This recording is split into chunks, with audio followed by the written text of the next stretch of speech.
शिवाजी पासों आप 7:50 तक अज के महीने की कथा विचार श्रवण करिए। 7:50 तो लैकर के दोबारा फिर 8:30 बजे तक भाई ओंकार सिंह जी अमृतमई बाणी के कीर्तन द्वारा हाजिर करके 8:30 बजे आप 12 माही के पाठ शुरू करा जी।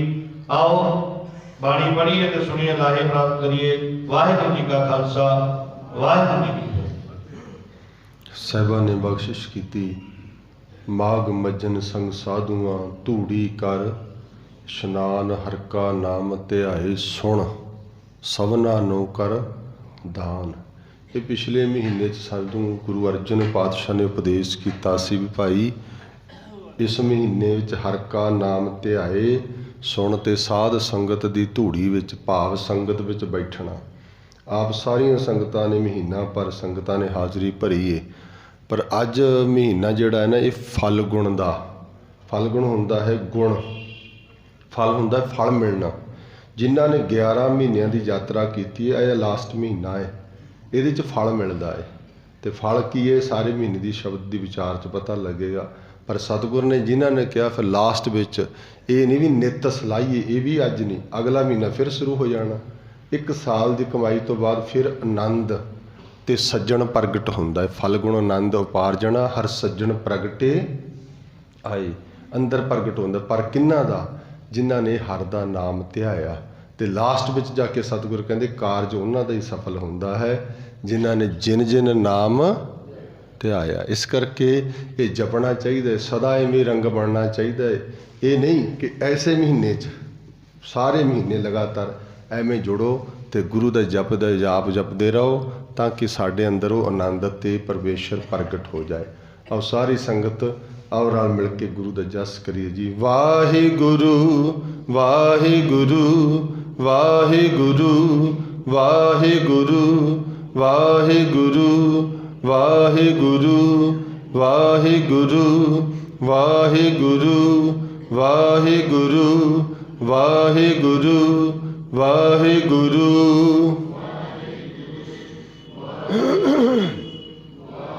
गुरु वाहिगुरु वाहिगुरु वाहिगुरु वाहिगुरु वाहिगुरु वाहिगुरु वाहिगुरु वाहिगुरु वाहिगुरु वाहिगुरु वाहिगुरु वाहिगुरु वाहिगुरु वाहिगुरु। जपो वाहिगुरु वाहिगुरु वाहिगुरु वाहिगुरु वाहिगुरु।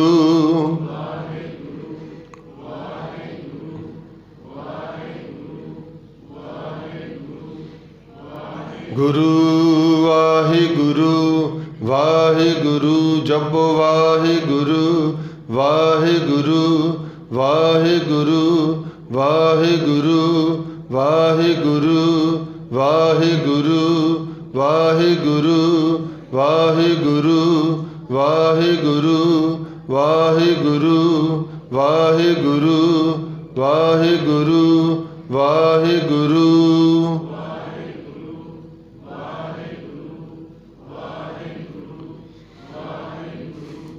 अपना नाम जपावो अपना नाम जपावो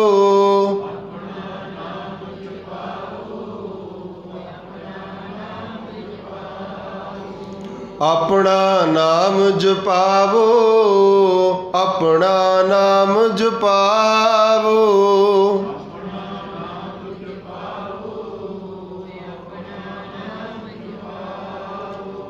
अपनी भगति लावो अपनी भगति लावो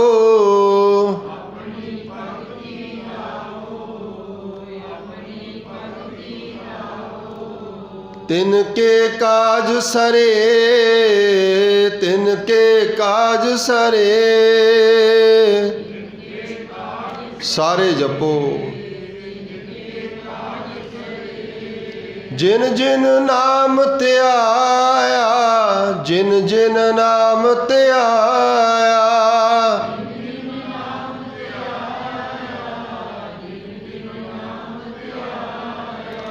ਜਿਨ ਜਿਨ ਨਾਮ ਧਿਆਇਆ, ਜਿਨ ਜਿਨ ਨਾਮ ਧਿਆਇਆ,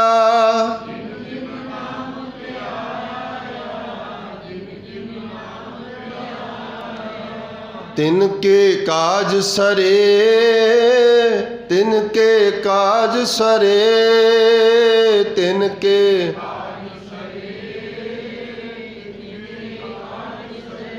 ਵਾਹਿਗੁਰੂ ਵਾਹਿਗੁਰੂ ਵਾਹਿਗੁਰੂ ਵਾਹਿਗੁਰੂ ਵਾਹਿਗੁਰੂ ਵਾਹਿਗੁਰੂ ਵਾਹਿਗੁਰੂ ਵਾਹਿਗੁਰੂ ਵਾਹਿਗੁਰੂ ਆਪਣਾ ਨਾਮ ਜਪਾਵੋ, ਆਪਣਾ ਨਾਮ ਜਪਾਵੋ,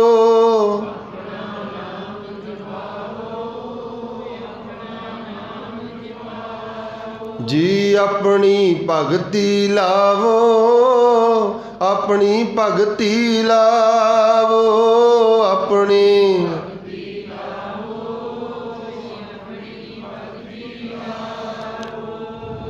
ਜੁਗੋ ਜੁਗ ਅਟਲ ਜਬਰ ਛਤਰ ਤਖਤ ਦੇ ਮਾਲਕ ਧੰਨ ਗੁਰੂ ਗ੍ਰੰਥ ਸਾਹਿਬ ਮਹਾਰਾਜ, ਜਿਨ੍ਹਾਂ ਦੀ ਮੁਕੱਦਸ ਗੋਦ ਅੰਦਰ ਆਪ ਸੰਗਤ ਜੀ ਹਾਜ਼ਰੀ ਭਰ ਰਹੇ ਹੋ। ਸਤਿਗੁਰੂ ਦਾ ਉਪਦੇਸ਼, ਗੁਰੂ ਦਾ ਜਸ, ਗੁਰੂ ਦੀ ਕੀਰਤੀ ਤੇ ਗੁਰੂ ਚਰਨਾਂ ਵਿੱਚ ਜੁੜ ਕੇ ਵਾਹਿਗੁਰੂ ਵਾਹਿਗੁਰੂ ਵਾਹਿਗੁਰੂ ਦਾ ਜਾਪ ਜਪ ਰਹੇ ਹੋ ਅਤੇ ਗੁਰੂ ਚਰਨਾਂ ਵਿੱਚ ਇਹ ਝੋਲੀ ਅੱਡ ਕੇ ਆਪਣੇ ਮਨ ਦੇ ਹਿਰਦੇ ਦੀ ਝੋਲੀ ਵਿੱਚ ਪਵਾਈਏ। ਸਤਿਗੁਰੂ ਸੱਚੇ ਪਾਤਸ਼ਾਹ ਕਿਰਪਾ ਕਰੋ, ਤੇਰਾ ਨਾਮ ਸਦਾ ਜਪਦੇ ਰਹੀਏ। ਫਲ ਗੁਣ ਨਿਤ ਸਲਾਹੀ ਹੈ, ਨਿਤ ਸਲਾਉਂਦੇ ਰਹੀਏ ਉਹਨੂੰ। ਤੇ ਗੁਰੂ ਬਾਬਾ ਜੀ ਕਹਿੰਦੇ ਚੇਤਾ ਇਹ ਰੱਖੀ, ਗੁਰੂ ਕਿਆ ਸਿੱਖਾ, ਜਿਸ ਬੰਦੇ ਨੇ, ਜਿਸ ਪ੍ਰਾਣੀ ਨੇ 11 ਮਹੀਨੇ ਲਗਾਤਾਰ ਉਸ ਆਨੰਦ ਦੀ ਪ੍ਰਾਪਤੀ ਲਈ ਗੁਰੂ ਚਰਨਾਂ ਵਿੱਚ ਜੁੜ ਕੇ ਵਾਹਿਗੁਰੂ ਵਾਹਿਗੁਰੂ ਦਾ ਜਾਪ ਜਪਿਆ, ਜਿਨ ਜਿਨ ਨਾਮ ਧਿਆਇਆ ਤਿਨ ਕੇ ਕਾਜ ਸਰੇ, ਉਹਨਾਂ ਦੇ ਕਾਰਜ ਸਰ ਜਾਂਦੇ ਨੇ। ਸਰਨਾ ਹੁੰਦਾ ਹੈ ਕਾਰਜ ਸਵਰ ਜਾਂਦੇ ਨੇ, ਸਰਨਾ ਹੁੰਦਾ ਹੈ ਉਹ ਉਹਨਾਂ ਦਾ ਇਸ ਮਨੋਰਥ ਜੀਵਨ ਦਾ ਉਹ ਪੂਰਨ ਹੋ ਜਾਂਦਾ ਹੈ। ਇਹ ਫਲ ਹੈ ਇਸ ਮਹੀਨੇ ਦਾ, ਫਲ ਮਿਲਦਾ ਹੈ ਫਲ। ਤੇ ਫਲ ਦੇ ਵਿੱਚ ਸਤਿਗੁਰੂ ਗੁਰੂ ਅਰਜਨ ਦੇਵ ਪਾਤਸ਼ਾਹ ਨੇ ਬੜੀਆਂ ਬਰਕਤਾਂ ਬਖਸ਼ਿਸ਼ ਕੀਤੀਆਂ ਨੇ। ਇਹ ਫਲ ਹੁੰਦਾ ਹੈ ਹਰੇਕ ਚੀਜ਼ ਦਾ ਨਾ। ਗੁਰੂ ਪਾਤਸ਼ਾਹ ਨੇ ਜਿੱਥੇ 11 ਮਹੀਨੇ 12ਵੇਂ 'ਚ ਫਲ ਦੱਸਿਆ, ਇਹ 'ਚ ਸਿਰਫ ਫਲ ਹੈ, ਬਾਕੀਆਂ 'ਚ ਉਪਦੇਸ਼ ਹੈ। ਇਹ 'ਚ ਦੱਸਿਆ ਵੀ ਜੇ ਤੂੰ ਇਹ ਕੰਮ ਕਰੇਂਗਾ, ਚੇਤ ਗੋਬਿੰਦ ਆਰਾਧੀਐ ਹੋਵੇ ਆਨੰਦ ਘਣਾ, ਪਹਿਲਾ ਮਹੀਨਾ। ਤੇ ਬਾਬਾ ਜੀ ਕਹਿੰਦੇ ਚੇਤਾ ਰੱਖੀ, ਜੇ ਚੇਤ ਦੇ ਮਹੀਨੇ ਦੇ ਵਿੱਚ, ਗਰਮੀਆਂ ਦੇ ਵਿੱਚ, ਜੇਠ ਦੀ ਗਰਮੀ ਦੇ ਵਿੱਚ, ਸਾਵਣ ਦੀਆਂ ਸਾਛੜਿਆਂ ਦੇ ਵਿੱਚ ਸਦਾ ਵਾਹਿਗੁਰੂ ਨੂੰ ਜਪਦਾ ਰਹੋ, ਤੇ ਫਿਰ ਚੇਤਾ ਰੱਖੀ ਵੀ 12ਵੇਂ ਮਹੀਨੇ ਵਿੱਚ ਗੁਰੂ ਨੇ ਤੇਰੀ ਝੋਲੀ ਵਿੱਚ ਫਲ ਪਾਉਣਾ ਹੈ। ਫਲ ਜਿੰਨੀਆਂ ਪੰਕਤੀਆਂ ਨੇ ਸਾਰੀਆਂ ਹੀ ਫਲ ਨੇ। ਅੱਜ ਵੀ ਕੀ ਕੀ ਮਿਲਦਾ ਮਹਾਰਾਜ? ਸਤਿਗੁਰੂ ਜੀ ਕਹਿੰਦੇ ਫਲ ਗੁਣ ਆਨੰਦ ਉਪਾਰਜਨ ਹਰ ਸੱਜਣ ਪ੍ਰਗਟੇ ਆਏ। ਦੇਖੋ ਸਭ ਤੋਂ ਵੱਡਾ ਫਲ ਹੀ ਇਹ ਹੈ ਵੀ ਹਿਰਦੇ ਵਿੱਚ ਵਾਹਿਗੁਰੂ ਪ੍ਰਗਟ ਹੋ ਜਾਏ। ਜਿੱਥੇ ਵਾਹਿਗੁਰੂ ਪ੍ਰਗਟ ਹੋ ਜਾਂਦਾ ਉੱਥੇ ਕੀ ਆ ਜਾਂਦਾ ਹੈ? ਆਨੰਦ। ਜਿੱਥੇ ਆਨੰਦ ਪ੍ਰਗਟ ਹੁੰਦਾ ਹੈ ਉੱਥੇ ਕੀ ਪ੍ਰਗਟ ਹੋ ਜਾਂਦਾ ਹੈ? ਵਾਹਿਗੁਰੂ ਸਤਿਗੁਰੂ। ਆ ਰੋਜ਼ ਪੜ੍ਹਦੇ ਹੋ ਨਾ ਵੀ ਆਨੰਦ ਪਿਆ ਮੇਰੀ, ਕਾਹਦੇ ਵਾਸਤੇ ਪੈ ਗਿਆ ਆਨੰਦ? ਕਿਉਂ ਮਿਲ ਗਿਆ ਆਨੰਦ? ਕਿਉਂਕਿ ਸਤਿਗੁਰੂ ਮੈਂ ਪਾਇਆ। ਇਹ ਆਨੰਦ ਹੈ। ਬਾਬਾ ਜੀ ਕਹਿੰਦੇ ਫਲ ਗੁਣ ਦੇ ਵਿੱਚ ਸਭ ਤੋਂ ਫਲ ਵੱਡਾ ਇਹੀ ਹੈ ਵੀ ਤੇਰੇ ਹਿਰਦੇ ਤੇ ਪ੍ਰਗਟ ਹੋ ਜਾਏਗਾ ਵਾਹਿਗੁਰੂ। ਪ੍ਰਗਟ ਤੇਰੇ ਅੰਦਰੋਂ ਹੀ ਪ੍ਰਗਟ ਹੋ ਜਾਏਗਾ, ਤੇ ਕੱਲਾ ਵਾਹਿਗੁਰੂ ਨਹੀਂ ਪ੍ਰਗਟ ਹੋਏਗਾ, ਨਾਲ ਆਨੰਦ ਵੀ ਪ੍ਰਗਟ ਹੋਏਗਾ, ਆਨੰਦ ਵੀ ਮਿਲੇਗਾ। ਜਿਹਨੂੰ ਕਹਿੰਦੇ ਜੀ ਆਨੰਦ ਆ ਗਿਆ, ਆਨੰਦ। ਗੁਰੂ ਮਹਾਰਾਜ ਕਹਿੰਦੇ ਤੈਨੂੰ ਆਨੰਦ ਵੀ ਮਿਲੇਗਾ। ਫਲ ਗੁਣ ਆਨੰਦ ਉਪਾਰਜਣਾ ਹਰ ਸੱਜਣ ਪ੍ਰਗਟੇ ਆਏ। ਤੇ ਛੋਟੀ ਜਿਹੀ ਗੱਲ ਇਹ ਨਹੀਂ ਹੈ कि देखो जी मैं तो 11 महीने सिमरन किया, माफ़ी चाहांगा। ਇਹਦੇ ਵਿੱਚ ਇੱਕ ਨੁਕਤਾ ਹੈ, ਉਹ ਇਹ ਹੈ ਵੀ ਸਤਿਗੁਰ ਸੱਚੇ ਪਾਤਸ਼ਾਹ ਤੇਰੀ ਕਿਰਪਾ ਤੋਂ ਬਿਨਾਂ ਨਹੀਂ ਤੁਰਿਆ ਜਾਣਾ। ਕਿਉਂਕਿ ਪਹਿਲੇ ਮਹੀਨੇ 'ਚ ਕੀ ਅਰਦਾਸ ਕੀਤੀ ਹੈ, ਜਦੋਂ ਆਪਾਂ ਅਗਲੇ ਮਹੀਨਾ ਨਵਾਂ ਸਾਲ ਮਨਾਉਣਾ ਹੈ ਤੇ ਇਹਦੇ ਵਿੱਚ ਪਹਿਲੇ 'ਚ ਇਹੀ ਕਹੀ ਸੀ ਵੀ ਕਿਰਤ ਕਰਮ ਕੇ ਵਿਛੜੇ ਕਰ ਕਿਰਪਾ ਮਿਲ, ਉਹਦੀ ਕਿਰਪਾ ਹੈ। ਤੇ ਇਹੀ ਰਾਮ ਦੇ ਅੱਗੇ ਫਿਰ ਇੱਥੇ ਆ ਕੇ ਅਰਦਾਸ ਕੀਤੀ ਹੈ। ਉਸ ਰਾਮ ਦੀ ਕਿਰਪਾ ਹੋਈ, ਉਹ ਪਰਮੇਸ਼ਰ ਤਾਂ ਮਿਲਿਆ ਹੈ। ਸੰਤ ਸਹਾਈ ਰਾਮ ਕੇ ਕਰ ਕਿਰਪਾ ਦਿਆ ਮਿਲਾਏ। ਮਿਲਾਤਾ ਨਾ ਫਿਰ, ਇਹ ਹੈ ਉਹਦੀ ਕਿਰਪਾ। ਪਹਿਲਾ ਮਹੀਨੇ ਵਿੱਚ ਇਹ ਅਰਦਾਸ ਕੀਤੀ ਹੈ ਵੀ ਅਸੀਂ ਤਾਂ ਆਪਣੇ ਕੀਤੇ ਕਰਮਾਂ ਕਰਕੇ ਵਿਛੜ ਗਏ, ਨਹੀਂ ਮਿਲ ਸਕਦੇ, ਨਹੀਂ ਮਿਲ ਸਕਦੇ। ਪਰ ਵਾਹਿਗੁਰੂ ਜੀ ਤੇਰੇ ਚਰਨਾਂ 'ਚ ਬੇਨਤੀ ਹੈ ਵੀ ਤੂੰ ਕਿਰਪਾ ਕਰਕੇ ਮਿਲਾ ਲੈ ਮੈਨੂੰ। ਕਿਰਤ ਕਰਮ ਕੇ ਵਿਛੜੇ ਕਰ ਕਿਰਪਾ, ਕਰ ਕਿਰਪਾ ਮੇਲੋ ਰਾਮ, ਕਿਰਪਾ ਕਰ। ਇੱਥੇ ਆ ਕੇ 12ਵੇਂ ਮਹੀਨੇ 'ਚ ਜਿਹੜਾ ਬੰਦਾ ਚੱਲਦਾ ਰਿਹਾ, ਇੱਥੇ ਆ ਕੇ ਪਹੁੰਚ ਗਿਆ, ਫਿਰ ਉਹਦੇ 'ਤੇ ਕਿਰਪਾ ਹੋਈ, ਆਨੰਦ ਮਿਲਿਆ, ਪ੍ਰਗਟ ਹੋਇਆ ਪਰਮੇਸ਼ਰ। ਫਿਰ ਇਹ ਨਹੀਂ ਕਿਹਾ ਵੀ ਮੈਂ ਮਿਲ ਗਿਆ, ਨਾ, ਇਹ ਤਾਂ ਫਿਰ ਹਉਮੈ ਹੋ ਜਾਣੀ ਸੀ। ਇੱਥੇ ਪੰਕਤੀ ਵਿੱਚ ਗੁਰੂ ਬਾਬਾ ਜੀ ਕਹਿੰਦੇ ਸੰਤ ਸਹਾਈ ਰਾਮ ਕੇ। ਸੰਤ ਸ਼ਬਦ ਗੁਰੂ ਲਈ ਵਰਤਿਆ ਇੱਥੇ। ਗੁਰੂ ਨੇ ਮੇਰੇ ਤੇ ਕਿਰਪਾ ਕਰ ਦਿੱਤੀ, ਸਤਿਗੁਰ ਨੇ ਮੇਰੇ ਤੇ ਕਿਰਪਾ ਕਰ ਦਿੱਤੀ, ਕਿਉਂਕਿ ਉਹ ਹੈ ਹੀ ਐਸਾ ਜੈਸਾ ਸਤਿਗੁਰ ਸੁਣੀਦਾ ਤੈਸੋ ਹੀ ਮੈਂ ਢੀਠ। ਉਹ ਕੀ ਕਰਦਾ, ਪੜੋ ਵਿਛੜਿਆ ਮੇਲਾ ਹੈ, ਵਿਛੜਿਆ ਨੂੰ ਮੇਲਦਾ ਹੈ। ਕਿਰਤ ਕਰਮ ਕੇ ਵਿਛੜੇ ਹੋਏ ਆ। ਕਿਰਪਾ ਇਹ ਹੋ ਗਈ, ਬਾਬਾ ਜੀ ਕਹਿੰਦੇ ਸੰਤ ਸਹਾਈ ਰਾਮ ਕੇ ਕਰ ਕਿਰਪਾ ਦਿਆ ਮਿਲਾਏ, ਕਰ ਕਿਰਪਾ ਦਿਆ ਮਿਲਾਏ, ਕਰ ਕਿਰਪਾ ਦਿਆ।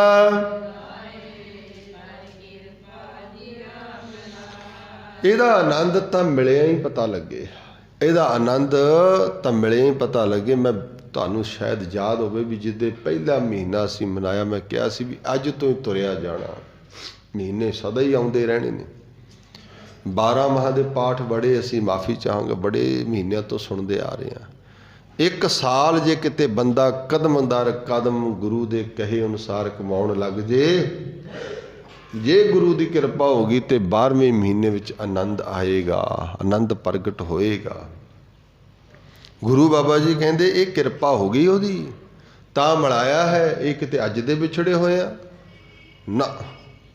ਸੱਚਖੰਡ ਸ੍ਰੀ ਦਰਬਾਰ ਹਰਿਮੰਦਰ ਸਾਹਿਬ ਦਾ ਅੱਜ ਦਾ ਹੁਕਮਨਾਮਾ ਹੀ ਇਹ ਹੈ, ਹਮ ਸਰ ਦੀਨ ਦਿਆਲ ਨ ਤੁਮ ਸਰ ਅਬ ਪਤਿਆਰ ਕਿਆ ਕੀਜੈ, ਬਚਨੀ ਤੋਰ ਮੋਰ ਮਨ ਮਾਨੇ ਜਨ ਕੋ ਪੂਰਨ ਦੀਜੈ ਰਹਾਉ। ਹਉ ਬਲ ਬਲ ਜਾਉ ਰਮਈਆ ਕਾਰਨੇ ਕਾਰਨ ਕਵਨ ਅਬੋਲ, ਰਹਾਉ ਬਹੁਤ ਜਨਮ ਵਿਛਰੇ ਥੇ ਮਾਧੋ, ਇਹ ਜਨਮ ਤੁਮਾਰੇ ਲੇਖੇ ਕਹਿ ਰਵਿਦਾਸ ਆਸ ਲਗ ਜੀਵੋ ਚਿਰ ਭਇਓ ਦਰਸ਼ਨ ਦੇਖੇ। ਬੜਾ ਚਿਰ ਤੋਂ ਤੇਰੇ ਤੋਂ ਵਿਛੋੜਾ ਹੈ, ਕਿਰਪਾ ਕਰੋ ਮਿਲਾ ਲਓ। ਮਿਲਣ ਦੇ ਲਈ ਕੋਈ ਮਿਲਾ ਦੇਵੇ, ਕੋਈ ਆਣ ਮਿਲਾਵੇ ਮੇਰਾ ਪ੍ਰੀਤਮ ਪਿਆਰਾ, ਕੋਈ ਮਿਲਾ ਦੇਵੇ ਕੋਈ ਜੋੜ ਦੇਵੇ। ਮਿਲਣ ਦੀ ਵੀ ਗੱਲ ਹੈ ਨਾ, ਮਿਲ ਮੇਰੇ ਪ੍ਰੀਤਮਾ ਜਿਓ ਤੁਧ ਬਿਨ ਖਰੀ ਨਿਮਾਣੀ। ਇਹ ਮਿਲਣ ਦੀ ਤੜਫ ਹੈ ਨਾ। ਜਿਨ੍ਹਾਂ ਨੂੰ ਵਿਛੋੜੇ ਦਾ ਅਹਿਸਾਸ ਹੋ ਗਿਆ ਤੇ ਗੁਰੂ ਦੀ ਹੋਈ ਕਿਰਪਾ ਤੇ ਉਹਨਾਂ ਦਾ ਮਿਲਾਪ ਗੁਰੂ ਅਰਜੁਨ ਦੇਵ ਮਹਾਰਾਜ ਜੀ ਨੇ 12 ਮਹੀਨਿਆਂ ਦੇ 12 ਮਾਹਾਂ ਦੇ ਵਿੱਚ ਕੀਤਾ ਹੈ। ਇਹ ਹੈ 12 ਮਹੀਨੇ ਦਾ ਮਹਾਤਮ। ਤੇ ਅਗਲੀ ਪੰਕਤੀ ਵਿੱਚ ਕਹਿੰਦੇ ਹੁਣ ਅਗਲੀ ਬਰਕਤ ਕੀ, ਪਹਿਲੀ ਇਹ ਕਿ ਆਨੰਦ ਪ੍ਰਗਟ ਹੋਇਆ, ਦੂਜੀ ਇਹ ਕਿ ਸੱਜਣ ਪ੍ਰਗਟ ਹੋਇਆ, ਤੀਸਰੀ ਇਹ ਕਿ ਉਹਦੀ ਕਿਰਪਾ ਹੋ ਗਈ ਤੇ ਮਿਲਾ ਲਿਆ। ਤੇ ਹੁਣ ਚੌਥੀ ਦੱਸਦੇ ਨੇ, ਕਹਿੰਦੇ ਸੇਜ ਸੁਹਾਵੀ ਸਰਬ ਸੁਖ। ਹੁਣ ਹਿਰਦੇ ਰੂਪੀ ਸੇਜ ਸੋਹਣੀ ਲੱਗਦੀ ਹੈ, ਕਿਉਂ? ਇੱਥੇ ਬਹਿ ਗਿਆ ਪਰਮੇਸ਼ਰ। ਆ ਤੁਸੀਂ ਘਰਾਂ 'ਚ ਪਾਠ ਕਰਾਉਣੇ ਹੋ ਸ੍ਰੀ ਸੁਖਮਨੀ ਸਾਹਿਬ ਦਾ, ਸ੍ਰੀ ਅਖੰਡ ਪਾਠ ਸਾਹਿਬ ਸਹਿਜ ਪਾਠ ਕਰਾਉਂਦੇ ਹੋ ਨਾ, ਇਸ ਗੁਰੂ ਘਰ ਦੀ ਮਰਜ਼ਾਦਾ ਹੈ ਵੀ ਭਾਈ ਜਿੱਦੇ ਗੁਰੂ ਸਾਹਿਬ ਜਾਣੇ ਨੇ ਉਦੋਂ ਇੱਕ ਦਿਨ ਪਹਿਲਾਂ ਸਮਾਨ ਲੈ ਜਾਓ। ਸਮਾਨ ਅਸੀਂ ਘਰੇ ਲਿਜਾ ਲੈਂਦੇ ਹਾਂ, ਕਮਰਾ ਧੋ ਲੈਂਦੇ ਹਾਂ, ਦਰੀਆਂ ਵਿਛਾ ਦਿੰਦੇ ਹਾਂ, ਪੈਪ ਕੱਢ ਕੇ ਐਨ ਸਤਿਗੁਰਾਂ ਦਾ ਚੰਦੋਆ ਲਾ ਕੇ ਪੂਰੀ ਤਿਆਰੀ ਕਰਕੇ ਰੱਖ ਲੈਂਦੇ ਹਾਂ ਨਾ। ਅਤੇ ਸਵੇਰੇ ਨੇ ਗੁਰੂ ਸਾਹਿਬ ਨੇ ਆਉਣਾ।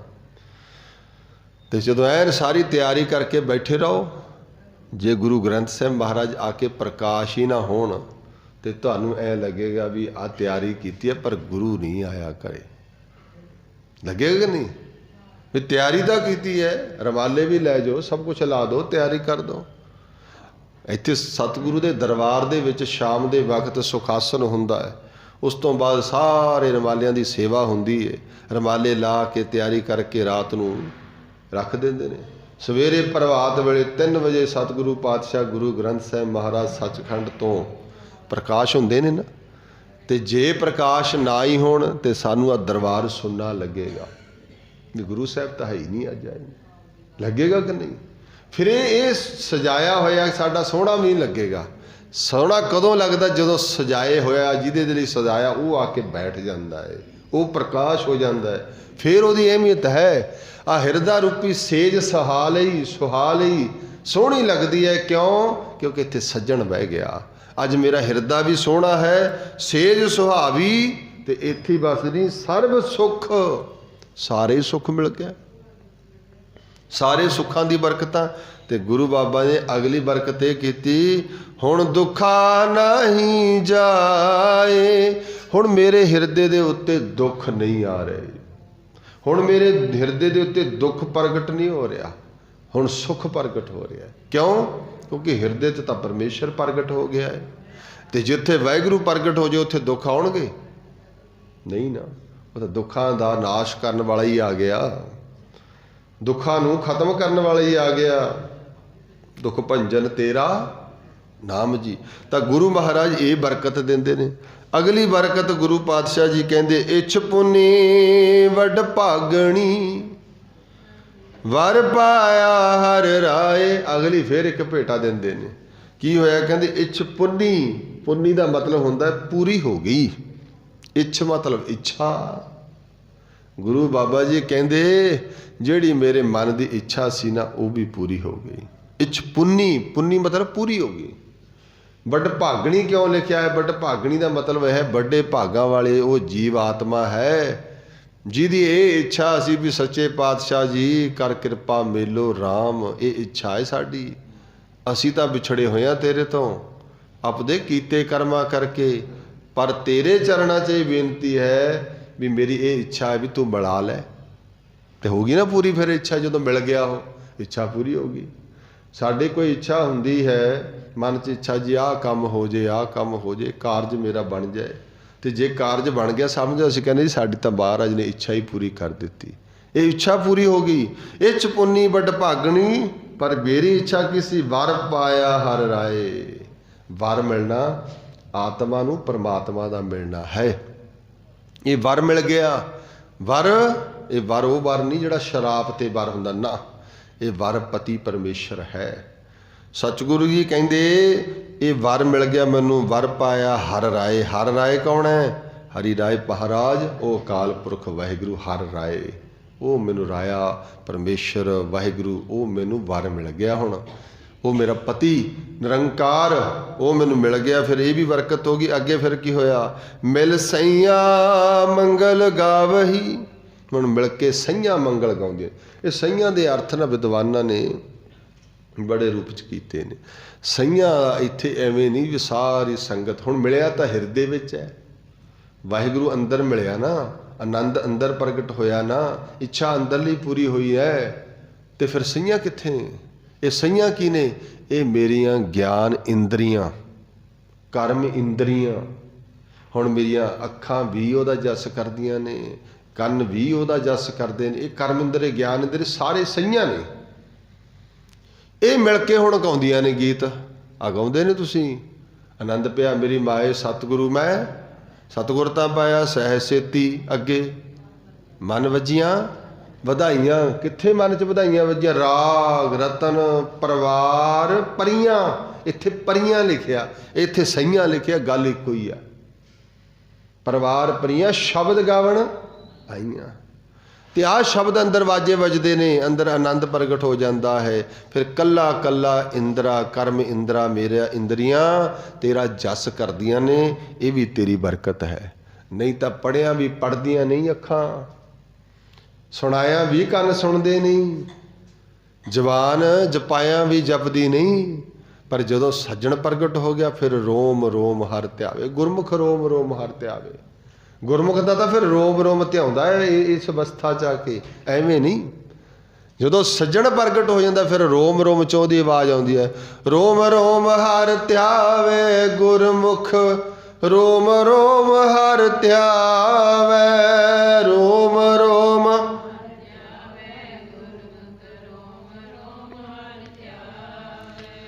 ਰੋਮ ਰੋਮ ਹਰ ਧਿਆਵੇ ਗੁਰਮੁਖ, ਰੋਮ ਰੋਮ ਹਰ ਧਿਆਵੇ।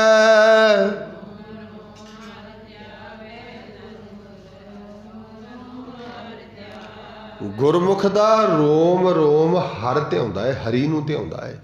ਇਹ ਅਵਸਥਾ ਬਣ ਜਾਂਦੀ ਹੈ ਭਾਈ। ਪਰ ਜਦੋਂ ਸੱਜਣ ਪ੍ਰਗਟ ਹੁੰਦਾ ਉਦੋਂ ਐ, ਨਹੀਂ ਤਾਂ ਪਹਿਲਾਂ ਇੱਕ ਜੀਵ ਹੈ, ਇਹੀ ਨਹੀਂ ਜਪਦੀ, ਇਹੀ ਨਹੀਂ ਜਪਦੀ। ਕਿੱਥੇ ਰੋਮ ਰੋਮ ਹਰ ਧਿਆਉਣ ਲੱਗ ਜਾਂਦਾ। ਕਿਉਂਕਿ ਮਿਲ ਸੰਝਾ ਮੰਗਲ ਗਾਵਹੀ, ਕੀ ਗਾਉਂਦੀਆਂ ਨੇ? ਗੀਤ ਗੋਬਿੰਦ ਅਲਾਏ। ਅਲਾਏ ਹੁੰਦਾ ਅਲਾਪਣਾ।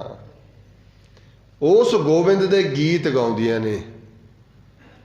ਸਾਡੀਆਂ ਰਸਨਾ, ਸਾਡੀ ਜ਼ੁਬਾਨ, ਸਾਡਾ ਕੰਨ, ਸਾਡੇ ਨੇਤਰ, ਇਹ ਸਭ ਗੀਤ ਗਾਉਂਦੇ ਨੇ, ਉਹਦੇ ਰੰਗ ਵਿੱਚ ਰੰਗੇ ਜਾਂਦੇ ਨੇ, ਉਸ ਰੰਗ ਦੇ ਵਿੱਚ। ਇਸ ਲਈ ਬਾਬਾ ਜੀ ਕਹਿੰਦੇ ਗੀਤ ਗਾਉਂਦੇ ਨੇ ਉਹਦੇ ਗੀਤ। ਮਹਾਰਾਜ ਕਹਿੰਦੇ ਸਾਧੋ ਗੋਬਿੰਦ ਕੇ ਗੁਣ ਗਾਵੋ, ਉਸ ਗੋਬਿੰਦ ਦੇ ਗੁਣ ਗਾਉਣੇ। ਅਗਲੀ ਬਰਕਤ ਕੀ ਬਖਸ਼ਿਸ਼ ਕਰਦੇ ਨੇ? ਹਰ ਜਿਹਾ ਅਵਰ ਨ ਦਿਸੀ। ਹੁਣ ਤੁਲਨਾ ਕੀਤੀ ਹੈ ਗੁਰੂ ਅਰਜਨ ਪਾਤਸ਼ਾਹ ਨੇ। ਪੰਕਤੀ ਦੇਖੋ ਕਿੰਨੀ ਪਿਆਰੀ ਹੈ। ਹਰ ਜਿਹਾ ਰੱਬ ਵਰਗਾ ਅਵਰ ਨ ਦਿਸੀ। ਦਿਸੀ ਆਪਾਂ ਪੰਜਾਬੀ 'ਚ ਕਹਿੰਦੇ ਨਾ, ਮੈਨੂੰ ਤਾਂ ਨਹੀਂ ਦਿਸਦਾ। ਦਿਸੀ ਸ਼ਬਦ ਵੀ ਵਰਤਦੇ ਆ। ਇਹੋ ਜਿਹਾ ਤਾਂ ਮੈਨੂੰ ਤਾਂ ਕੋਈ ਦਿਸੀ ਨਹੀਂ ਹੈਗਾ, ਉਹ ਸ਼ਬਦ ਵਰਤਦੇ ਨੇ। ਹਰ ਜਿਹਾ ਅਵਰ ਨ ਦਿਸੀ, ਕੋਈ ਨਹੀਂ ਮੈਨੂੰ ਦਿਸਦਾ ਹਰੀ ਵਰਗਾ। ਕਿਉਂਕਿ ਹਰੀ ਦੇਖ ਲਿਆ ਨਾ, ਪ੍ਰਗਟ ਹੋ ਗਿਆ। ਇਹਦੇ ਵਰਗਾ ਹੋਰ ਤਾਂ ਕੋਈ ਹੈ ਨਹੀਂ। ਫਿਰ ਹੀ ਬੰਦਾ ਕਹਿੰਦਾ ਵੀ ਇੰਨਾ ਆਨੰਦ ਹੈ ਪਰਮੇਸ਼ਰ ਦੇ ਮਿਲਣ ਵਿੱਚ, ਇੰਨੀ ਬਰਕਤ ਹੈ, ਇੰਨਾ ਸੁੱਖ ਹੈ, ਇਹਦੇ ਵਰਗਾ ਕੋਈ ਹੋਰ ਹੋ ਹੀ ਨਹੀਂ ਸਕਦਾ। ਫਿਰ ਦੁਨੀਆ ਦੇ ਹਰ ਪਦਾਰਥ ਇਹਨੂੰ ਨੀਵੇਂ ਲੱਗਦੇ ਨੇ। ਇੱਥੇ ਆ ਕੇ ਕਹਿੰਦੇ ਹਰ ਜਿਹਾ ਅਵਰ ਨ ਦਿਸੀ, ਕੋਈ ਦੂਜਾ ਲਵੇ ਨਾ ਲਾਏ। ਇਹ ਲਵੇ ਲਾਉਣ ਦਾ ਮਤਲਬ ਹੈ ਫਿਰ ਦੂਜੇ ਨਾਲ ਨਹੀਂ ਕੋਈ ਜੁੜਦਾ। ਫਿਰ ਨਾ, ਹੁਣ ਦੂਜੇ ਨੂੰ ਕੀ ਲਵੇ ਲਾਵਾਂ? ਨਿਰੰਕਾਰ ਵਾਹਿਗੁਰੂ ਮੇਰੇ ਹਿਰਦੇ 'ਚ ਵਸ ਗਿਆ।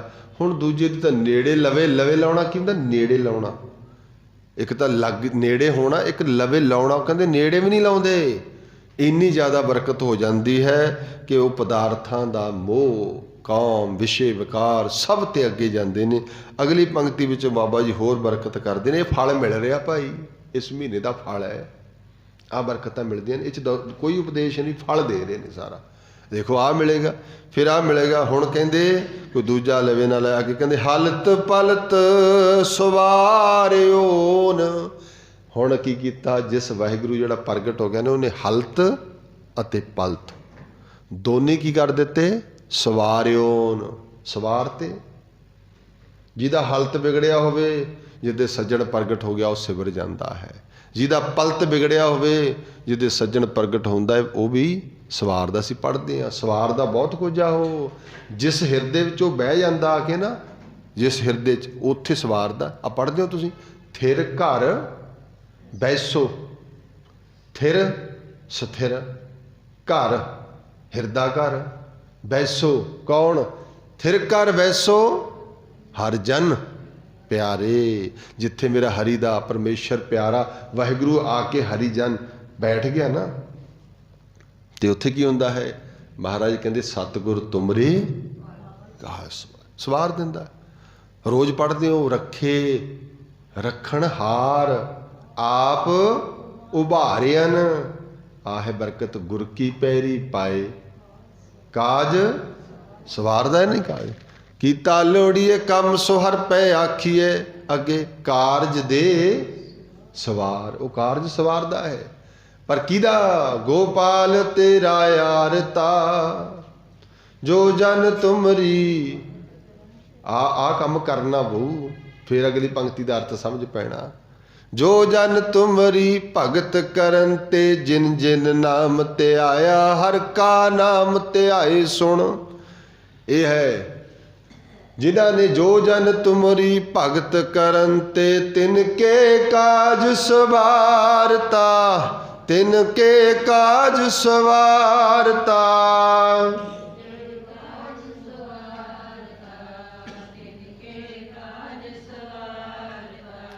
जो जन तुमरी भगत करन ते जो जन तुमरी भगत करन ते।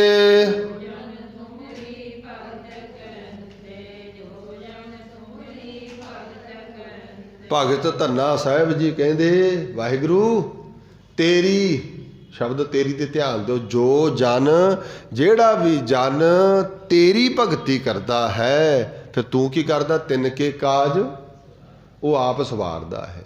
इत्थे कहते ने हालत पलत सवारिओन। उन्हां दा हालत ते पलत दोने ही सवार दिंदा है। साडा माफ़ी चाहांगा हालत बिगड़िया पलत बिगड़िया क्योंकि जे पलत साडा सवरिया हुंदा ते हालत च आउंदी ही नहीं सी। जिन्हों ऐ कह लो ये लोक सुखीए जिथे लोक सुखी हुंदा ना इत्थे बंदा ते परलोक सुहेला हो जाता वह दोनों ही बनते ने।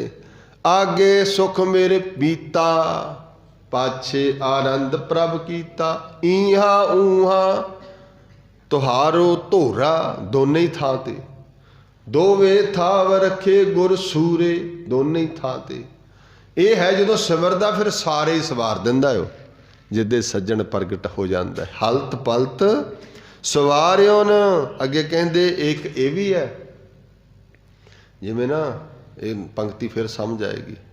कोई गड्डी कोई मोटरसाइकिल बिगड़ जाए तो असी ना सवार दिंदे आ कहते भाई भाई दिखाओ इनू किसी नू तो अगला कहता जी सवारता ना तो वो कहते ठीक हो गया। हुण 2 दिन चलिया तो तीजे दिन फिर बिगड़ जाए मशीनरी बिगड़ जाती है ना फिर कहड़ा बिगड़ता नहीं फिर बिगड़ता। बहुत कुछ सवार दियां फिर बिगड़ जाता है बिगड़ जाता ना फिर सवारन वास्ते लेके जाना पैंदा है। आ साडा शरीर ही है तीजे क दिन बिगड़िया रहिंदा ते इहनूं फिर दवाई दवाउणी पैंदी है। पर चेता रखिया जे जदों सज्जण प्रगट हो जाता ना ये एक बार ही सवारदा है हलत भी ते पलत भी। ते बाबा जी कहते हलत पलत सवारिओ निश्चल दित्तियां न जाए। निश्चल का मतलब परमानेंटली सवारता मुड़ के वो बिगड़दा नहीं फिर मुड़ के नहीं बिगड़ना। जिद्दे वो प्रगट हो गया एक बारी सिमर गया ना फिर ये दोनों जगह ते मुक्त हो जाता है। हलत पलत दोनों ही सवार दिंदा है। निश्चल दित्तियां न जाए निश्चल पक्का परमानेंट ही सवारता। हुण नहीं ये बिगड़ेगा कदे हुण तो सदा लई मेल हो जाएगा सदा लई परमेश्वर विच अभेद हो जाएगा।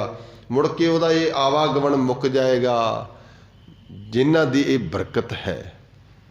धन धन धन जन आया जिस प्रसाद सब जगत तराया। जन आवण का यह साओ जन के संग चित आवे ना। आप मुक्त ते आप तो मुक्त हुंदा ही है आप तो मुक्त हो जाते ने। वो फिर जिदे उहदे नाल जुड़ जाने मुक्त करै संसार वो होरां नूं भी मुक्त कर जाते ने। उन्हां दी अपनी भगती हुंदी है आप मुक्त हुंदे ने इसे करके वो होरां नूं भी सवार दिंदे ने होर दा भी जीवन सवार दिंदे ने क्योंकि उन्होंने सोझी पै जाती है। हलत पलत सवारियां निश्चल दित्तियां न जाए ये बरकत दित्ती। हुण अगला फल की दिंदे ने संसार सागर ते रखेन। आ संसार सागर है इहदे च बंदा हरेक डिग्या है सागर च। संसार समुंदे तार गोबिंदे तार ले बाप बीठला। भगत नामदेव साहब जी कहते ये मेरे तो ता नहीं तरया जाता। हाँ अजान जन तर बे ना जानो मैं तो नहीं तरना जानता। किमें तरा ये जो मैं तरन की कोशिश भी करा ना लोभ लहर अत नीजर बाजे काया डूबे केसवा।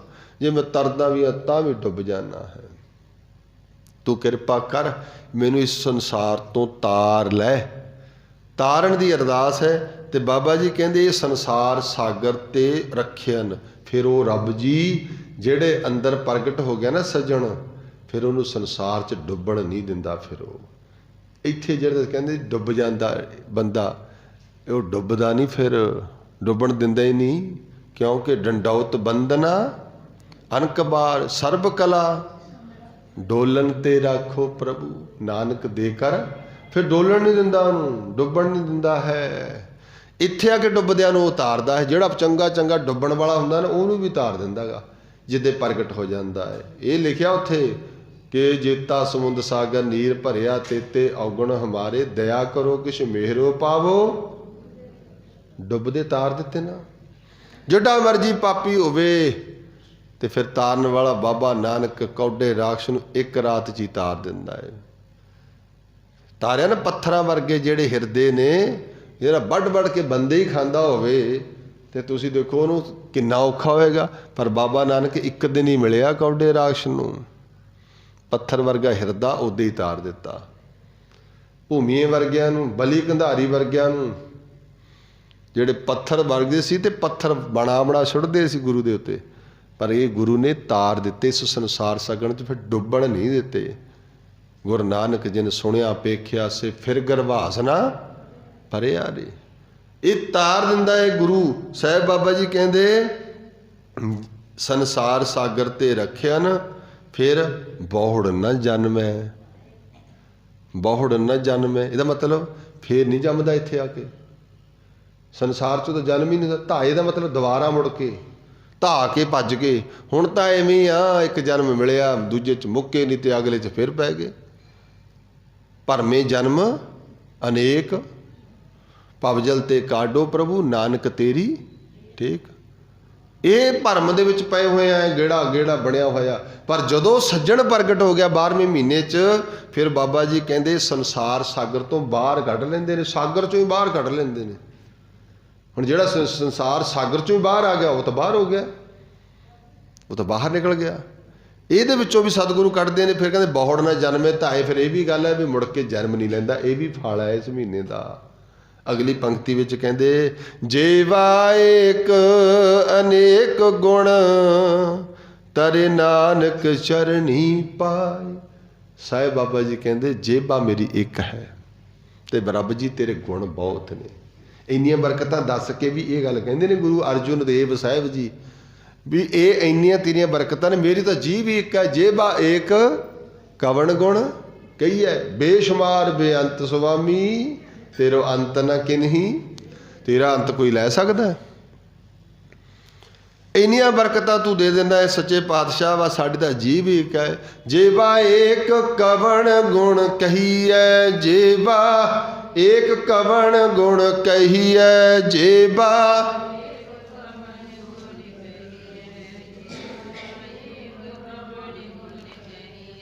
ਹੁਣ ਧਿਆਨ ਦਿਓ ਵੀ ਜਦੋਂ ਅਸੀਂ ਪੜ੍ਹਿਆ ਸੀ ਵੀ ਮਾਘ ਮੱਜਨ ਸੰਗ ਸਾਧੂਆਂ ਧੂੜੀ ਕਰ ਇਸ਼ਨਾਨ ਹਰ ਕਾ ਨਾਮ ਧਿਆਏ।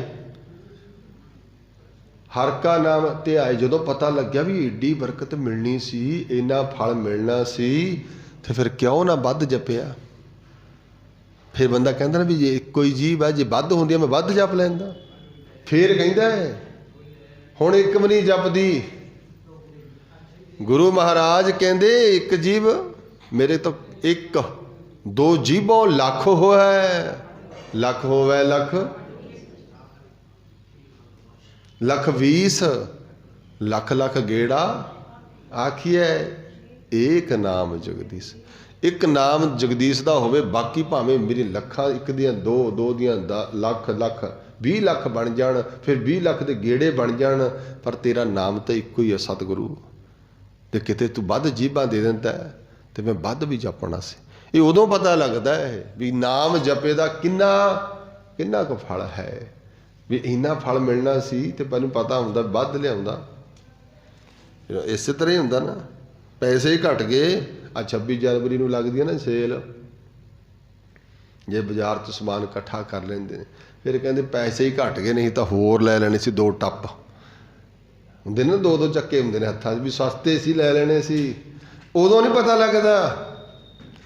बाबा जी कहते कबीर लूटना है तो लूट ले, राम नाम है लूट। ਇਹਦਾ ਸਮਾਂ ਸੀ, ਜ਼ਿੰਦਗੀ ਲੁੱਟਣ ਵਾਸਤੇ ਸੀ। ਫਿਰ ਪਾਛੇ ਪਛਤਾਓਗੇ, ਫਿਰ ਪਛਤਾਵਾ ਹੋਏਗਾ। ਕਦੋਂ? ਜਦੋਂ ਜਪਣ ਵਾਸਤੇ ਟਾਈਮ ਹੀ ਨਹੀਂ ਰਹਿਣਾ। ਜਬ ਪ੍ਰਾਣ ਜਾਏਂਗੇ ਛੂਟ, ਫਿਰ ਕਹਿਣਾ ਓਹੋ ਹੋ ਮੈਂ ਤਾਂ ਵੀ ਸਮਾਂ ਹੀ ਸੀਗਾ, ਏਡੀ ਲੰਬੀ ਜ਼ਿੰਦਗੀ ਸੀ ਤੇ ਉਹੀ ਲੰਘ ਗਈ। ਫਿਰ ਪਛਤਾਵਾ ਕਿਉਂ? ਕਿਉਂਕਿ ਫਿਰ ਬਾਬਾ ਜੀ ਫਿਰ ਕਹਿੰਦੇ ਅਫਸੋਸ ਦਾ ਜੀਵ ਤਾਂ ਇੱਕੋ ਹੀ ਮਿਲੀ ਸੀ, ਇੱਕ ਨਾਲ ਹੀ ਜਪ ਲੈਂਦੇ, ਵੱਧ ਨਾਲ ਤਾਂ ਕੀ ਜਪਣੇ ਸੀ। ਪਰ ਜਿਨ੍ਹਾਂ ਨੂੰ ਇਹ ਸਮਝ ਪੈਂਦੀ ਵੀ ਇੰਨਾ ਫਲ ਮਿਲਣਾ ਸੀ, ਫਿਰ ਉਹ ਕਹਿੰਦੇ ਨਾ ਭਾਈ ਮੇਰੇ ਕੋਲ ਇੱਕ ਨਹੀਂ ਦੋ ਨਹੀਂ, ਪਤਾ ਨਹੀਂ ਜਿੰਨੀਆਂ ਜੀਭਾਂ ਹੁੰਦੀਆਂ ਮੈਂ ਉਹਨਾਂ ਨਾਲ ਜਪ ਲੈਂਦਾ, ਮੈਂ ਪਾਰ ਹੋ ਜਾਂਦਾ, ਮੈਂ ਲਾਹਾ ਲੈ ਲੈਂਦਾ, ਕੁਝ ਕੱਟ ਲੈਂਦਾ। ਤੇ ਲਾਸਟ ਪੰਕਤੀਆਂ ਵਿੱਚ ਗੁਰੂ ਬਾਬਾ ਜੀ ਕਹਿੰਦੇ ਜੇਬਾ ਏਕ ਅਨੇਕ ਗੁਣ ਤਰੇ ਨਾਨਕ ਚਰਨੀ ਪਾਏ। ਹੁਣ ਗੁਰੂ ਪਾਤਸ਼ਾਹ ਜੀ ਕਹਿੰਦੇ ਫਾਗਣ ਦਾ ਮਹੀਨੇ ਵਿੱਚ ਫਲ ਗੁਣ ਨਿਤ ਸਲਾਹੀਐ, ਜਿਸਨੂੰ ਤਿਲ ਨਾ ਤਮਾਏ। ਹੁਣ ਧਿਆਨ ਦਿਆ ਜੀ, ਜੇ ਮੈਂ ਤੁਹਾਨੂੰ ਕਿਹਾ ਵੀ ਨਾਮ ਜਪਣਾ ਚਾਹੀਦਾ ਹੈ ਵਾਹਿਗੁਰੂ ਗੁਰੂ ਪਾਤਸ਼ਾਹ ਦੀ ਪੰਕਤੀ ਅਨੁਸਾਰ, ਅਸੀਂ ਅੱਜ ਵੀ ਪੜ੍ਹਿਆ ਤੇ ਪਹਿਲਾਂ ਵੀ ਪੜ੍ਹਿਆ, ਪਿਛਲੇ ਮਹੀਨੇ 'ਚ ਹਰ ਕਾ ਨਾਮ ਧਿਆਏ ਕਹਿ ਹੋ ਹਰਿਆ ਭਾਈ ਬਸੰਤ ਦੀ ਵਾਰ ਕਿਹਾ ਨਾ। ਤੇ ਬੰਦਾ ਸੋਚੇ ਜੀ ਲਓ ਜੀ ਮੈਂ ਤਾਂ ਨਾਮ ਜਪਿਆ, ਮੈਂ ਤਾਂ ਨਾਮ ਜਪਿਆ, ਰੱਬ ਨੂੰ ਰੱਬ ਬੜਾ ਖੁਸ਼ ਹੋਏਗਾ ਵੀ ਇਹਨੇ 1 ਮਹੀਨਾ ਨਾਮ ਜਪਿਆ। ਧਿਆਨ ਦਿਓ ਜੀ ਗੱਲ ਤੇ। ਗੁਰੂ ਪਾਤਸ਼ਾਹ ਨੇ ਇਹ ਗੱਲ ਕਹੀ ਹੈ ਇੱਥੇ, ਕਹਿੰਦੇ ਉਹਨੂੰ ਉਸ ਪਰਮੇਸ਼ਰ ਨੂੰ ਨਿੱਤ ਸਲਾਹ ਤੇ ਨਿੱਤ ਸਲਾਹਣਾ ਹੈ, ਤੇ ਜਿਹਨੂੰ ਤਿਲ ਜਿੰਨੀ ਵੀ ਤਮਾ ਨਹੀਂ ਹੈਗੀ। ਤਮਾ ਹੋਣੀ ਹੈ ਕਿਸੇ ਚੀਜ਼ ਦੀ ਇੱਛਾ, ਤਮਾ ਹੋਣੀ ਕਿਸੇ ਚੀਜ਼ ਦੀ ਭੁੱਖ, ਤੇ ਰੱਬ ਨੂੰ ਤਾਂ ਕੋਈ ਭੁੱਖ ਨਹੀਂ ਹੈਗੀ, ਉਹਨੂੰ ਤਾਂ ਕੋਈ ਭੁੱਖ ਨਹੀਂ। ਤੇ ਫਿਰ ਅਸੀਂ ਨਾਮ ਜਪ ਜਪ ਕੇ ਰੱਬ ਖੁਸ਼ ਹੋ ਜਾਏਗਾ ਸਾਡੇ ਤੇ? ਉਹ ਨਹੀਂ ਭਾਈ, ਸਾਡੇ ਨਾਮ ਜਪਿਆ ਰੱਬ ਨੂੰ ਕੋਈ ਫਰਕ ਨਹੀਂ ਪੈਂਦਾ, ਤੇ ਨਾ ਜਪਿਆ ਵੀ ਉਹਨੂੰ ਕੋਈ ਫਰਕ ਨਹੀਂ ਪੈਂਦਾ। ਆ ਰੋਜ਼ ਪੜ੍ਹਦੇ ਨਹੀਂ ਵੀ ਵੱਡਾ ਨਾ ਹੋਵੇ ਘਾਟ ਨਾ ਜਾਏ। ਨਾ ਤਾਂ ਉਹ ਸਾਡੇ ਕਹਿਆਂ ਵੱਡਾ ਹੁੰਦਾ ਏ, ਤੇ ਜੇ ਅਸੀਂ ਉਹਦੀ ਨਿੰਦਣਾ ਸ਼ੁਰੂ ਕਰਦਾ ਵੀ ਛੋਟਾ ਹੋ ਜੂ, ਫਿਰ ਉਹ ਘਟਦਾ ਨਹੀਂ। ਕਿਉਂ ਜਪਣਾ? ਫਿਰ ਇਹ ਜਪਣਾ ਹੈ ਜਪ ਜਪ ਕੇ ਤੂੰ ਉਸ ਵਾਹਿਗੁਰੂ ਦੇ ਨਾਲ ਜੁੜ ਜਾਏ, ਜਪ ਜਪ ਕੇ ਤੇਰਾ ਅੰਦਰ ਮੈਲ ਧੁੱਤੀ ਜਾਏ, ਜਪ ਜਪ ਕੇ ਤੂੰ ਉਹਦੇ ਵਰਗਾ ਪਾਵਨ ਤੇ ਪਵਿੱਤਰ ਹੋ ਜਾਏ। ਆਪਣੇ ਆਪ ਨੂੰ ਸਵਾਰਨਾ ਏ ਤਾਂ ਜਪਣਾ ਏ। ਤੇ ਬਾਬਾ ਜੀ ਕਹਿੰਦੇ ਫਲ ਗੁਣ ਦਾ ਮਹੀਨਾ ਇਹ ਫਲ ਦਿੰਦਾ ਹੈ, ਫਲ ਗੁਣ ਨਿੱਤ ਸਲਾਹੀਏ। ਤੇ ਫਲ ਗੁਣ 'ਚ ਨਿੱਤ ਸਲਾਉਣਾ, ਨਿੱਤ ਰੋਜ਼। ਮਾਫੀ ਚਾਹਾਂਗਾ ਪਿਛਲੇ ਮਹੀਨੇ ਅਸੀਂ ਨਾ ਚਾਹ ਲੰਗਰ ਚੱਲਿਆ, 16 ਤੱਕ ਚੱਲੀ ਜਾਣਾ ਚਾਹ ਲੰਗਰ। ਮੈਂ ਸ਼ਾਇਦ ਪਿਛਲੇ ਵੀ 17-18 'ਚ ਬੇਨਤੀ ਕੀਤੀ ਸੀ, ਇੱਕ ਚਾਹ ਚੱਚੇ ਨੂੰ ਕਰਨਾ ਹਾਹਾ ਚਾਹ, ਤੇ ਇੱਕ ਚੱਚੇ ਨੂੰ ਕਰਨਾ ਆੜਾ ਚਾਹ। ਚਾਹ ਤੇ ਚਾਹ 'ਚ ਫਰਕ ਹੈ ਨਾ। ਚਾਹ ਤਾਂ ਜਿੱਦੇ ਮਹੀਨਾ ਖਤਮ ਹੋ ਜਾਣਾ ਬੰਦ ਹੋ ਜਾਣੀ ਹੈ, ਤੇ ਜਿਹੜੇ ਚਾਹ, ਮਾਫੀ ਚਾਹਾਂਗਾ ਹੱਥ ਬੰਨ੍ਹ ਕੇ ਬੇਨਤੀ ਮੰਗਦਾ ਵੀ ਚਾਹ ਵਾਲ ਤਾਂ ਫਿਰ ਅਸੀਂ ਘਰੇ ਵੀ ਛਕ ਲੈਣੀ ਆ, ਚਾਹ ਵਾਲੇ ਤਾਂ ਫਿਰ ਜਿੱਦੇ ਮਹੀਨਾ ਖਤਮ ਹੋ ਗਿਆ ਆਪਾਂ ਵੀ ਜਾਣਾ ਨਹੀਂ, ਬਸ ਚਾਹ ਤਾਂ ਹੈ ਨਹੀਂ। ਪਰ ਜਿਹੜੇ ਚਾਹ ਵਾਲੇ ਨੇ ਨਾ, ਚਾਹ ਜਿਨ੍ਹਾਂ ਨੂੰ ਚਾਹ ਹੈ, ਤੇ ਉਹ ਚਾਹ ਵਾਲੇ ਮਨ ਚਾਓ ਪਿਆ, ਉਹ ਚਾਹ ਵਾਲੇ ਨੇ। ਇਹ ਚਾਹ ਹੈ ਜਿਨ੍ਹਾਂ ਨੂੰ ਰੋਜ਼ ਗੁਰੂ ਕੋਲੇ ਬਹਿ ਕੇ ਮੈਂ ਇਸ ਮਾਘ ਦੇ ਮਹੀਨੇ ਨਹੀਂ, ਉਹ ਕਹਿੰਦੇ ਨਿੱਤ ਸਲਾਹੀਏ, ਨਿੱਤ। ਇੱਕ ਇਹ ਨਾ ਸੋਚ ਲਈ ਵੀ ਮਾਘ ਦੇ ਮਹੀਨੇ 'ਚ ਹੀ ਜਾਣਾ, ਇਸੇ 'ਚ ਹੀ ਫਲ ਮਿਲਦਾ, ਬਾਕੀਆਂ 'ਚ ਨਹੀਂ ਮਿਲਦਾ। ਉਹ ਭਾਈ 11 ਮਹੀਨਿਆਂ ਦਾ ਫਲ ਮਾਘ 'ਚ ਮਿਲਦਾ ਹੈ, ਤੇ ਇਹਨੂੰ ਨਿੱਤ ਸਲਾਹੀਏ। ਤੇ ਨਿੱਤ ਕਿਵੇਂ ਚਾਹ ਹੋਏਗਾ? ਤੇ ਹੁਣ ਚਾਹ ਦੇ ਅਰਥ ਨਾ ਬਣਾਇਓ, ਜਿਹੜੀ ਚਾਹ ਕਹਿੰਦੇ ਮੈਂ ਚੱਚੇ ਨੂੰ ਕੰਨਾ ਆੜੇ ਵਾਲੀ ਚਾਹ ਬੋਲ ਰਿਹਾ। ਉਹ ਕੀ ਹੈ?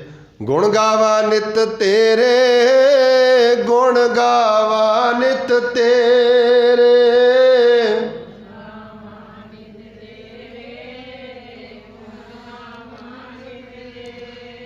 ਜੀ ਗੁਣ ਗਾਵਾ ਨਿਤ ਤੇਰੇ, ਗੁਣ ਗਾਵਾ ਨਿਤ ਤੇਰੇ, ਗੁਣ ਗਾਵਾ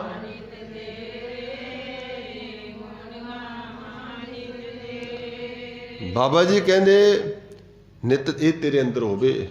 ਨਾਨਕ ਚਾਓ ਇਹੋ, ਮੈਨੂੰ ਕੋਈ ਹੋਰ ਚਾਹ ਨਹੀਂ, ਬਸ ਇਹੀ ਆ ਮੈਂ ਤੇਰੇ ਗੁਣ ਗਾਉਂਦਾ ਰਵਾਂ।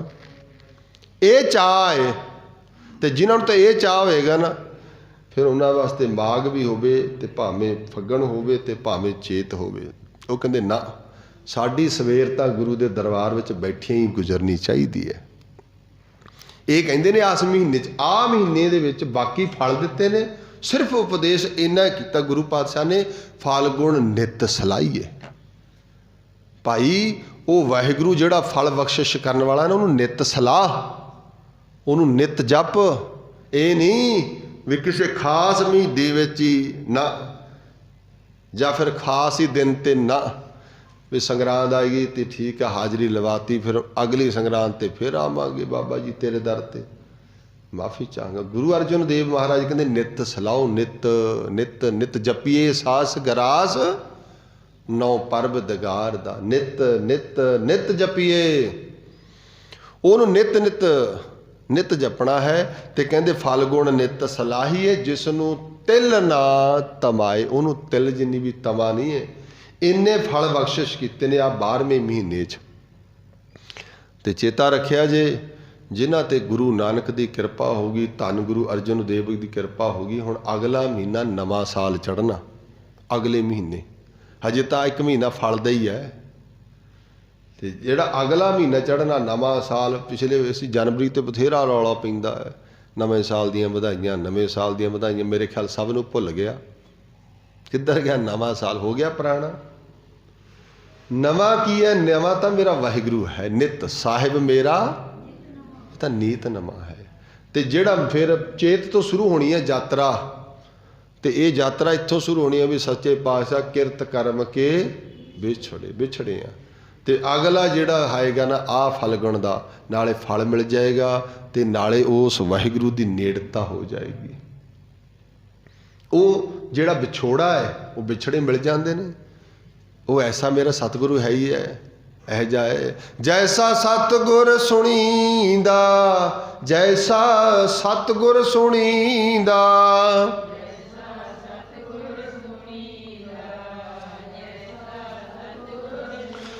ਤੈਸੋ ਹੀ ਮੈਂ ਡੀਠ, ਤੈਸੋ ਹੀ ਮੈਂ ਡੀਠ,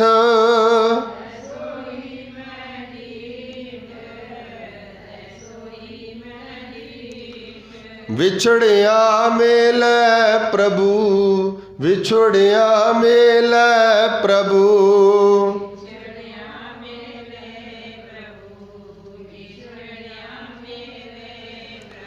ਹਰ ਦਰਗਾਹ ਕਾ ਵਸੀਠ, ਹਰ ਦਰਗਾਹ ਕਾ ਵਸੀਠ, ਹਰ